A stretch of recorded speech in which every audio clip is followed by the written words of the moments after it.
Les autorités de la République démocratique du Congo sont parvenues à un accord préliminaire au niveau de service avec le Fonds monétaire international.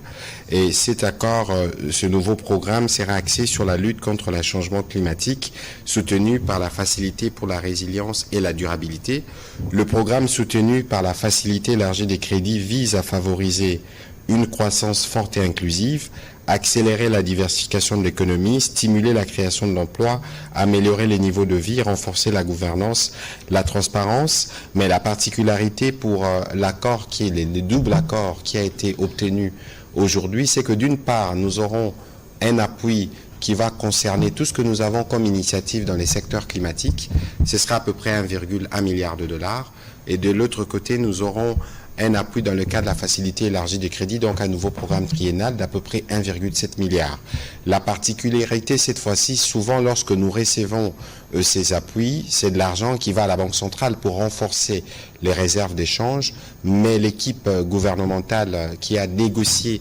avec le Fonds monétaire international a obtenu que de cette enveloppe, 800 millions devraient servir à financer des projets d'investissement, ce qui est un pas important au regard justement de l'engagement qui est suivi de près par la Première ministre elle-même, Judith Suminwa, qui s'assure, vous avez observé, que le taux d'échange est resté stable, en tout cas pour les 3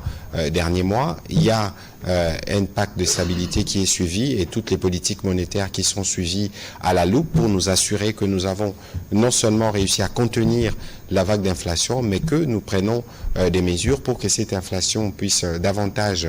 baisser. C'est tout dire de la stratégie qui est mise en place par la Première ministre. C'est illustratif de tout ce que nous faisons autour du président de la République, Félix Antoine Tshisekedi, parce que c'est lui qui donne l'impulsion de toutes ces actions.